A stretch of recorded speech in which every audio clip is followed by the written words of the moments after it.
Pieces of small debris are floating down, hitting the ground of a dark, gloomy forest. A gun appears, along with a lifeless body. In the background, a cat is scavenging and looking for something to fill its scrawny body. As the creature is looking for food, another is doing the same.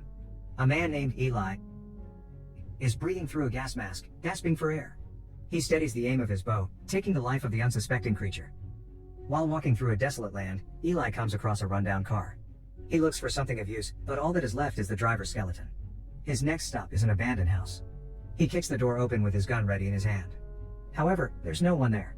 He opens the door to a room and is surprised to see a dead man. Aside from the smell, the dead man's shoes are the first thing he notices. He grabs them, taking them out for a spin. Walking, grooving, happiness clearly showing in his face, almost seeming like he isn't in a post-apocalyptic world. He cooks the cat for dinner, talks to a mouse, feeds it, and plays some tunes using his iPod, all while sharpening his knife and cleaning his gum like he's preparing for war. He proceeds to clean himself with a KFC wet wipe revealing his scars, a mural of sorts showcasing everything he has been through. He reveals a book wrapped in cloth and reads until he drifts off to sleep. Finally, the morning comes, and with a breath of fresh air, a glance towards his powerless iPod, he returns to his journey. Eli soon meets a broken and traumatized woman. She asks him for help, but he knows better. He has seen this situation countless times and could smell the enemy's unbathed selves miles away. He shouts for the hijackers to show themselves and they appear, knocking down their hiding spots in the process. They ask for his belongings, clearly showing their intent of violence. However, Eli is unfazed and warns the group's leader to keep his hands to himself. However, the leader doesn't intend to listen. Within a split second, like magic, the hand is cut clean. Then, with a mix of anger, fear, and shock, the leader, with one hand, commands the group to kill Eli. Eli survives and kills everyone except for the woman. Eli grabs everything of use and leaves some water for the woman. He says his parting words and returns to his path going west. He continues his journey as if nothing happened. He sits atop a destroyed bridge, observing a couple getting troubled by a bunch of bikers. Deep down, he wants to help, but he will have to go against his will to stay on the path. What's happening isn't his concern. Later on, he finds himself at a crossroads and goes right. Eli arrives at a city where a small community resides. As a foreigner, the people are wary of him. He enters a shop and is quickly greeted by a gun. He shows his hands to show that he means no harm, and the owner of the shop checks if he is one of them, but Eli assures him that he is not. He trades a lighter and a couple of KFC wet wipes for a full charge on his Fathom 900 battery.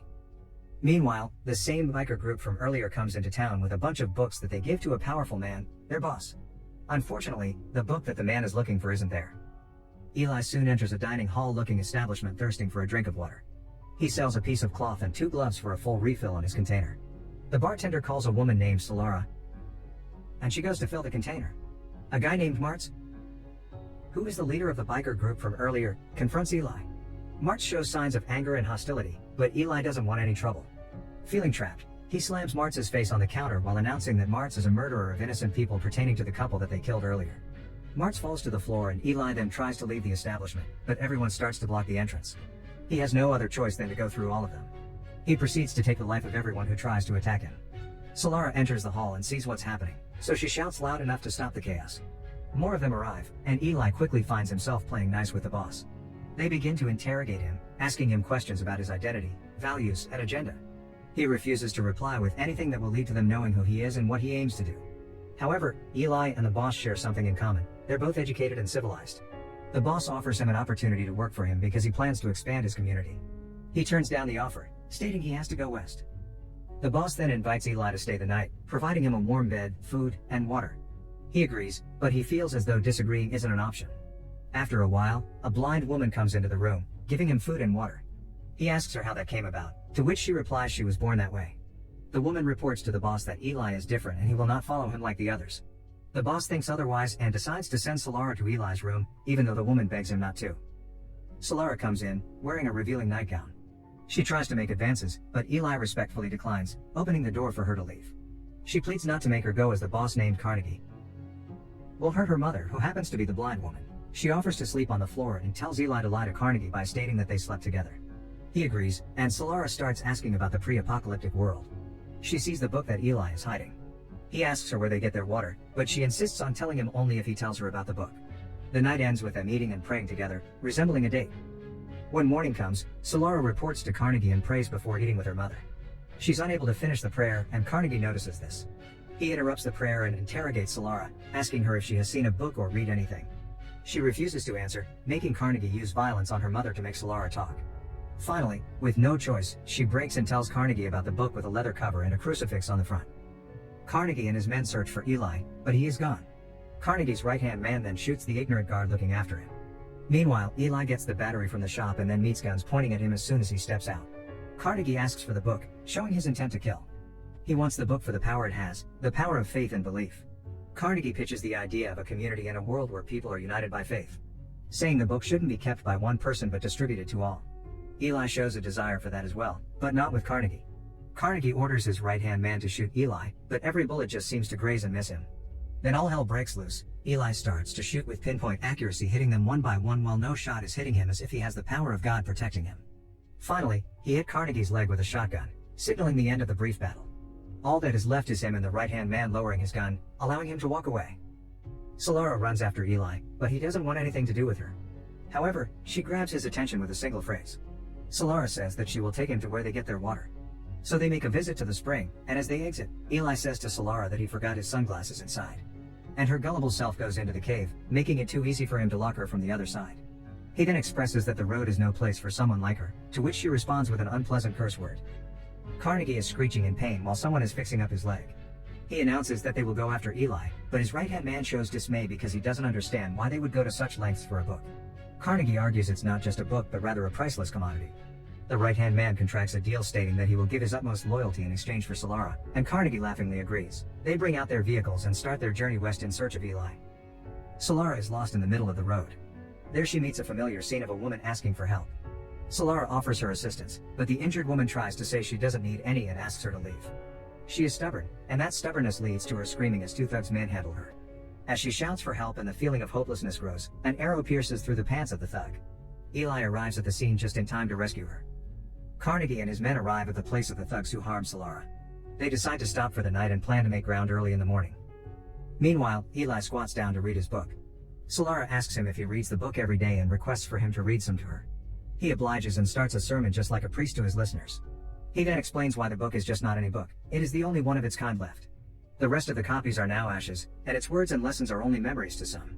He then tells more of how everything was before, during, and after the war, telling a story of how the sky opened up, burning everything and everyone, leaving a lucky few that survived. And him being one of them. On how he got the book, he relays events that start with a voice coming from inside of him. He follows it, leading him to the book under a pile of rubble. Then, the voice instructs him to embark west and go on a seemingly endless walk. Driving through the long road, Carnegie signals his men to stop. They venture into an abandoned nuclear power plant that the two stayed in the night before. Solara discovers that Eli has been walking for over 30 years, and not once has he thought that he is lost because he carries his faith with every step. And his direction isn't governed by just sight. The two encounter an abandoned house. They approach cautiously with Eli leading the way. With a slight turn of a doorknob, they find themselves in a pitfall. The door opens, introducing an old woman, and her husband looks down and threatens the two. However, the old woman shows a shard of kindness in her heart and invites them for a cup of tea. A couple of sips in, a friendly bond starts to form, and the old man invites the two outside. Before their eyes are graves lined up. Eli and Solara quickly assume that these were from people the old couple killed and ate, as Eli observes that the old woman's hands were shaking, meaning she is a cannibal. They make their way out, but suddenly, they see Carnegie and his men. They lock themselves in, and with no hesitation, the old man lifts the cushions on his couch, revealing a motherload of weapons foreseeing the chaos that is about to ensue. With a megaphone, Carnegie voices out his requests, which are Solara and the book. To their surprise, a book wrapped in cloth flies out of a window. They begin to open it, and to a bigger surprise, the book turns out to be a makeshift bomb. The timer goes off and causes a car to flip from the explosion, accompanied by the sound of flesh hitting the ground and bullets firing. The rain of ammunition punctures the house through, with the hole showing the scenery from the other side. They survive the onslaught, but the battlefield is soon flipped upside down with the sight of a bazooka. Carnegie's right-hand man fires it, decimating the old man's wife, and he follows soon thereafter in a spur of rage. The disparity between the forces grows significantly when a mounted machine gun introduces itself to the fold. Their chances are thin. Eli and Solara realize that there is no way out of this and soon accept their fate. Carnegie asks him where the book is, but he chooses not to reply, so they start searching for the book in his bag. It is nowhere to be seen. As a test of his fortitude, his eyes show no fear in the sight of Carnegie's gun. However, he does not realize that all his strength falters because of this one weakness, Solara. This leaves him no choice but to reveal where the book is located. With the book in the wrong hands, Eli's faith has also left him. And with a pull of a trigger, he would stand no more, and he would walk no more. With his dying breath and his body weak, his strong faith gives up on him. Carnegie asks for his prayers and goes on his way with a defeated Solara in his possession once again. But a sudden spark of fight lights up inside of Solara. In her hands is a rope she uses to strangle the driver, causing a commotion in the vehicle. With her gashed face, she gathers her thoughts and acts quickly. A convenient grenade presents itself in the seat of the car. She throws it across, and the grenade rolls underneath the truck and explodes. Carnegie's eyes exude the frustration he feels. With her plan unexpectedly working, Solara gets into the car, and a moment of shock occurs as Carnegie's right-hand man gets a hold of her arm. But the hold isn't a forceful one. Instead, it is a weak grasp, indicating that he's letting go and saying goodbye. Solara notices a blade that belonged to Eli is piercing his chest. Without any fuel left, Carnegie decides not to go after Solara, marking the end of his chase. Solara drives to the house in search of Eli, but he is nowhere to be found. Eli isn't outside the house because his journey isn't over. Instead, he walks down the long road going west, and Solara finds him. Together in the car, they drive towards the still unknown destination. She apologizes for the trouble she caused and for making the man give up the book. But Eli soon realizes that what made him give up the book was not the girl in danger but the desire to do for others more than he does for himself. Carnegie has the book in his hands, but he soon finds out that it is locked. Eli smells the ocean, displaying his exceptional olfactory senses. They're now driving across the sea on a bridge that's still standing. She hit the brakes, and they start to go on foot to get to the other side. The two ride a boat by the shore, taking turns rowing and both feeling the coldness of the ocean breeze. A man shouts from afar, cautiously asking what their business with the place is. Eli introduces himself, claiming he has a King James Bible in his possession, knowing he does not. Back in the city, the engineer from the shop shakingly attempts to open the locked Bible. Meanwhile, Eli and Solara successfully enter the heavily guarded place. What meets them is a man, a plethora of people, books, and machinery making up an organization that aims to inform the rest of humanity about the world they've lost. They have all sorts of documents ranging from Mozart to Shakespeare, but they don't have a Bible, which Eli claims he has. Back in the city, a few clicks and a few turns after, the engineer finally picks the lock. And there, Carnegie has the secret to power in his hands. The excitement on his face quickly turns into sorrow and confusion. At the same time, Eli asks for some paper and a lot of it. Carnegie realizes that the book is not blank, but it just doesn't contain ink as it's written in Braille. And with 30 years of reading or feeling the book, Eli knows it by memory and by heart. As Eli speaks the book of Genesis verse by verse, the irony rises as to how the verse "Let there be light" sheds light on the truth that Eli could not see the light as he is revealed to be blind. As a last attempt by Carnegie to receive the word of God, he calls upon the blind mother of Solara.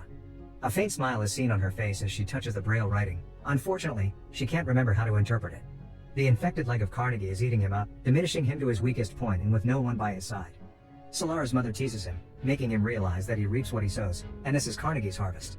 He sits leaning on a rail, observing as everything he built turns into ash. There lies Eli, like a patient to a therapist, speaking the word of God. Speaking his message of gratitude as his journey to the West ends with God as his destination. With this, a new journey arises. Solara, with Eli's blade and iPod, finds her way back home.